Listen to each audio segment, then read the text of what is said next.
இப்போது புதிய அறிமுகம் ஆச்சி ஹோட்டல் சாம்பார் 50 கிராம் ரூபாய் 20 மட்டுமே. காரைக்காலில் உள்ள ஹோட்டலில் மத்திய உள்துறை அமைச்சர் அமித்ஷாவுடன் புதுச்சேரி முதலமைச்சர் ரங்கசாமி உடனான சந்திப்பானது நடைபெற்று வருகிறது. இந்த சந்திப்பில் என்டிஏ கூட்டணி கட்சிகள் போட்டியிடும் தொகுதிகள் குறித்து ஆலோசனை நடைபெற்றிருப்பதாக தகவலும் வெளியாகி இருக்கிறது. இது தொடர்பான முழு விவரங்களோடு இணைகிறார் நமது செய்தியாளர் ரமேஷ். காரைக்கால் பாஜக கூட்டத்தில் அமித்ஷா பங்கேற்ற நிலையில் புதுச்சேரி முதலமைச்சர் ரங்கசாமியுடன் சந்தித்து ஆலோசனையில் அமித்ஷா ஈடுபட்டிருக்கிறார். என்டிஏ கூட்டணி கட்சிகள் போட்டியிடும் தொகுதிகள் குறித்து இந்த ஆலோசனை நடைபெறுவதாக தகவல் ஒன்று வெளியாகியிருக்கிறது. காரைக்கால் பாஜக கூட்டத்தில் அமித்ஷா பங்கேற்ற நிலையில் புதுச்சேரி முதலமைச்சர் ரங்கசாமியை சந்தித்து ஆலோசனையில் ஈடுபட்டு வருகிறார். என்டிஏ கூட்டணி கட்சிகள் போட்டியிடும் தொகுதிகள் குறித்தான ஆலோசனை நடைபெறுவதாக தகவலானது வெளியாகியிருக்கிறது.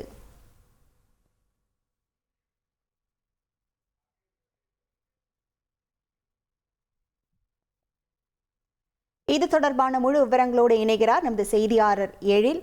வணக்கம் எழில், இந்த ஆலோசனை கூட்டத்தில் யாரெல்லாம் பங்கேற்றிருக்கிறார்கள், விவரங்கள்? மத்திய உள்துறை அமைச்சர் அமித்ஷா அவர்கள் காரைக்காலில் உள்ள பொதுக்கூட்டத்தில் கலந்து கொண்டார். இது தொடர்பாக பல்வேறு அரசியல் கட்சியினர் கருத்து தெரிவித்து வரும் நிலையில் புதுச்சேரியில் எதிர்வரும் சட்டமன்ற தேர்தலில் தேசிய ஜனநாயக கூட்டணி, அதாவது என்ஆர் காங்கிரஸ், பாஜக மற்றும் அதிமுக ஆகிய கட்சிகள் வரும் சட்டமன்ற தேர்தலில் 24 தொகுதிகளில் வெற்றி பெறுவதற்கான வாய்ப்பு உள்ளதாக அமித்ஷா அவர்கள் தெரிவித்துள்ளார். இந்நிலையில் புதுச்சேரி மாநில முதலமைச்சர், அதாவது தேசிய ஜனநாயக கூட்டணியின் புதுச்சேரி மாநில தலைவர் ரங்கசாமி அவர்கள் காரைக்காலில் உள்ள தனியார் ஹோட்டலில் மத்திய உள்துறை அமைச்சர் அமித்ஷா அவர்களை சந்தித்துள்ளார். மேலும் எதிர்வரும் சட்டமன்ற தேர்தலில் கூட்டணி குறித்து, அதாவது எந்தெந்த கட்சிகளுக்கு எந்தெந்த தொகுதிகள் ஒதுக்கீடு கொடுப்பது தொடர்பாக ஒரு பேச்சுவார்த்தை நடைபெற்று வருகிறது. இருந்த போதிலும் அதாவது கடந்த தேர்தலை விட பாஜக கட்சியானது கூடுதல் தொகுதியில் போட்டியிடுவதற்காக முதலமைச்சர் ரங்கசாமியிடம் வலியுறுத்தப்பட்டதாக தெரிகிறது.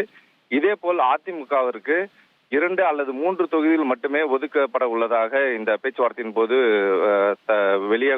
தகவல் வெளியாகியுள்ளது.